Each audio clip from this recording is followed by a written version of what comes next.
State government जब प्रशासनिक तंत्र का इस्तेमाल करके जनता की आवाज को दबाने का प्रयास करती है तो क्या होता है, इसका जीता जागता उदाहरण को वेस्ट बंगाल में देखने को मिल रहा है। आज वेस्ट बंगाल में 12 घंटे का बंद बुलाया है भारतीय जनता पार्टी की तरफ से और यह भी कहा है कि जो कि केंद्रीय मंत्री और भारतीय जनता पार्टी वेस्ट बंगाल के प्रदेश अध्यक्ष हैं सुकांत मजूमदार, उन्होंने कहा है कि वो बंगाल को पूरी तरीके से कल ठप कर देंगे। अब आपको बताते चलें कि आखिरकार क्या है पूरा मामला।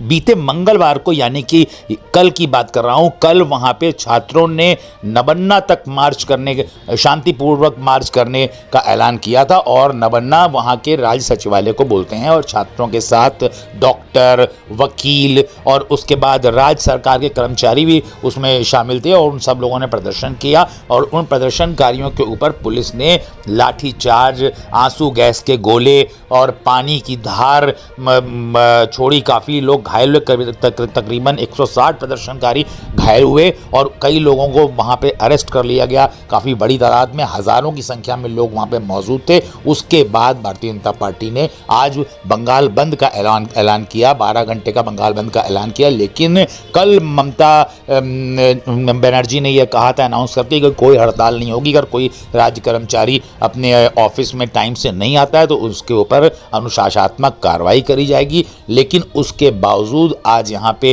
कोलकाता में स्थिति यह है कि मतलब घरों से लोग निकल करके छात्र, सारे के सारे बिल्कुल छात्र समाज, वहाँ पे एक छात्रों का संगठन है और उसके लोग बिल्कुल सुबह से ही सड़कों पे उतर आए, सुबह 6 साढ़े 6 बजे से, और उन्होंने राज्य सचिवालय की तरफ मार्च करना प्रारंभ कर दिया। पुलिस ने बहुत बड़े बड़े सीमेंट के बोल्डर लगा दिए जिससे वो आगे ना बढ़ सकें और उसके बाद कुछ प्रदर्शनकारियों ने कांच की बोतलें भी फेंकी पुलिसकर्मियों के ऊपर, इससे कुछ पुलिसकर्मी भी घायल हुए। लेकिन प्रदर्शनकारियों का यह कहना है कि शांतिपूर्वक अब वो प्रदर्शन कर रहे हैं तो सरकार को आखिरकार इतने सुरक्षा के इंतजामात करने की क्या आवश्यकता थी। वहीं भारतीय जनता पार्टी की नेता अग्निमित्रा पॉल का यह कहना है कि ममता बनर्जी डर गई हैं और अब ये सरकार के जाने का वक्त आ गया है क्योंकि पराकाष्ठा हो गई। आपको बताते चलें कि बीते मंगलवार को Kolkata rape and murder case के आरोपियों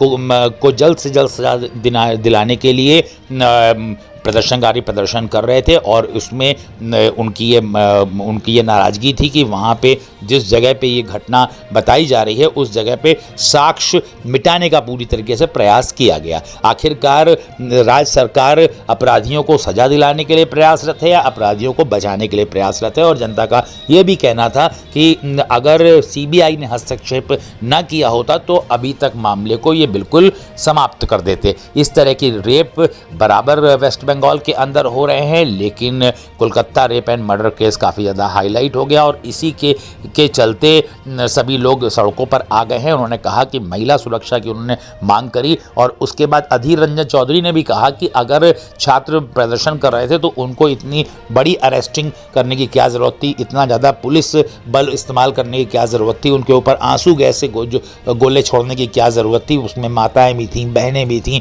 किसी का कोई पिता था, किसी की संतान थी, इस तरह से एक आम जनता थी और छात्रों का एक विशाल समूह वहाँ पे प्रदर्शन के लिए निकला था। तो आखिरकार इतनी बुरी तरीके से बर्बरता से लाठीचार्ज करना, इसके विरोध में आज बंगाल बंद का ऐलान, छात्र समाज को समर्थन मिला है भारतीय जनता पार्टी का और बंगाल बंद का ऐलान किया गया है। और छात्र समाज के जो प्रमुख नेता हैं हालांकि उनको भी अरेस्ट कर लिया गया है, अभी का लेटेस्ट अपडेट आ रहा है। लेकिन सुकांत मजूमदार ने बिल्कुल स्पष्ट और साफ क्लियर शब्दों में ये बात कह दी है कि अगर जिन छात्रों को पकड़ा गया है उनको तुरंत रिहा नहीं किया जाता है तो कल वो पूरा बंगाल कर देंगे ठप।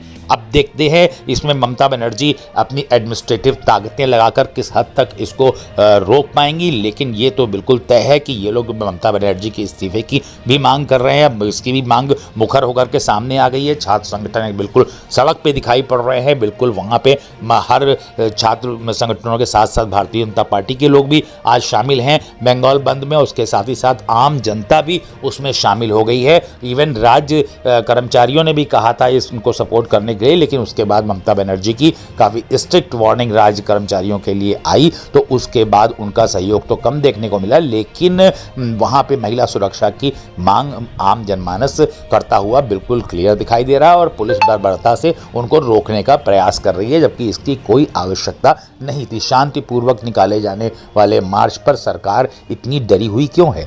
सरकार इतनी डरी हुई ना होती तो इतना बड़ा पुलिस बल वहाँ पे लगाने की कोई आवश्यकता नहीं थी। अपने आप में बहुत बड़ी बात है। फिलहाल प्रदर्शन जारी है कोलकाता में, और इवन वहाँ पे हावड़ा स्टेशन पे भी लोगों के आने जाने में काफ़ी रोक टोक करी जा रही है। प्रशासनिक तंत्र बिल्कुल लगा हुआ है बंगाल बंद को फेल करने के लिए। ममता बनर्जी ने कहा है किसी प्रकार का कोई बंद नहीं है, लेकिन अभी तक तो सफल होता दिखाई पड़ रहा है भारतीय जनता पार्टी से समर्थित छात्र समाज का प्रदर्शन और बंगाल बंद। अगर छात्रों को नहीं छोड़ा गया तो कल इसकी आग और तेज हो सकती है। बड़ी खबर वेस्ट बंगाल के कोलकाता से। ये सरकार डर गई है और ये सरकार का जाने का टाइम आ गया। इन लोग का मकसद था, सीबीआई नहीं होता ना तो इन लोग का मकसद था कि रविवार तक सारे सबूत को मिटा दे। और पुलिस और प्रशासन को इस्तेमाल करके ममता बनर्जी इस जो छात्र आंदोलन हो रहे हमारे अभया के जस्टिस के लिए, और जितने भी अभया को खून हुआ है, रेप हुआ है, हो रहे अभी भी हो रहे, इसका बंद होना है, इसका विचार होना है।